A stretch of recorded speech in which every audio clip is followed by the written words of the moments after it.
News one north ইষ্টৰ আজিৰ এই প্ৰতিবেদনলৈ আপোনাক স্বাগতম। আপুনি চাই আছে দেশৰ এটা অগ্ৰণী নিৰ্ভীক নিৰপেক্ষ channel news one north east. যোৰহাটৰ বঙালপুখুৰীত শৈশৱ অতিবাহিত কৰা ঘৰটোত আছিল জুবিনৰ বহু সজল স্মৃতি। তালৈ গ'লেই সাৱটি ধৰিছিল এজোপা বিশেষ গছক।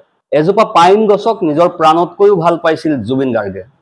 নিজ হাতে ৰোপণ কৰা পাইন গছজোপাও এবছৰ পূৰ্বে নোহোৱা হ'ল।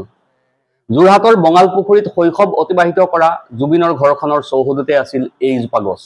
সেয়েহে যোৰহাটলৈ আহিলেই পাইন গছজোপাক এবাৰ সাৱটি ধৰিছিল মৰমৰ শিল্পীগৰাকীয়ে।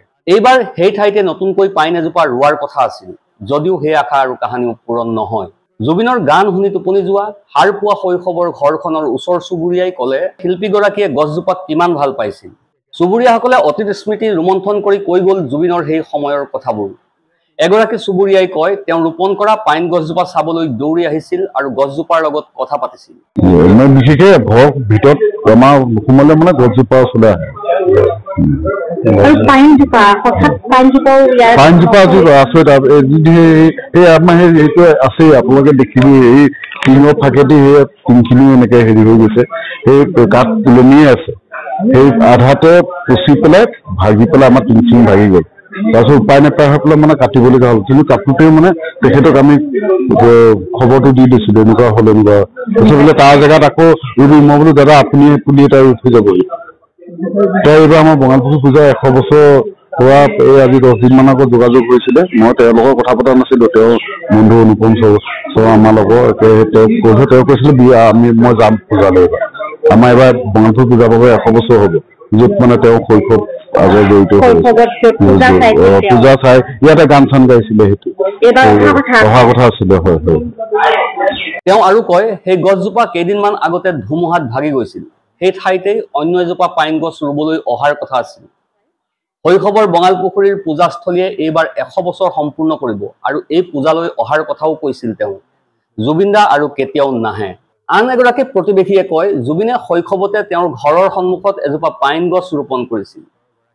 সময়ৰ লগে লগে গছজোপাই আকাৰ ল'লে, কিন্তু দুৰ্ভাগ্যবশতঃ কেইদিনমান পূৰ্বে গছজোপাও ধুমুহাত ভাগি গৈছিল। দেউতাকৰ লগত মই একেলগে আছো, আমি কলেজত পঢ়িছিলোঁ আৰু জুবিনৰ দেউতাক এবছৰ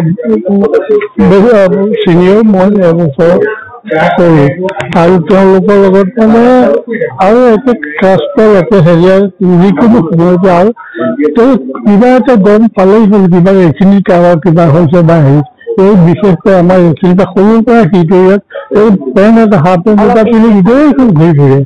এতিয়া চব মানুহৰ লগত দোষ্টি, চব মানুহে ভাল পায় আৰু কোনো মানুহে এতিয়া সৰু মোক আগতে কৈছিল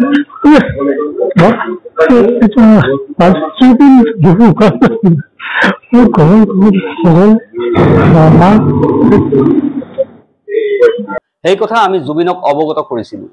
তেওঁ সেই স্থানত গছ ৰুবলৈ অহাৰ কথাও কৈছিল।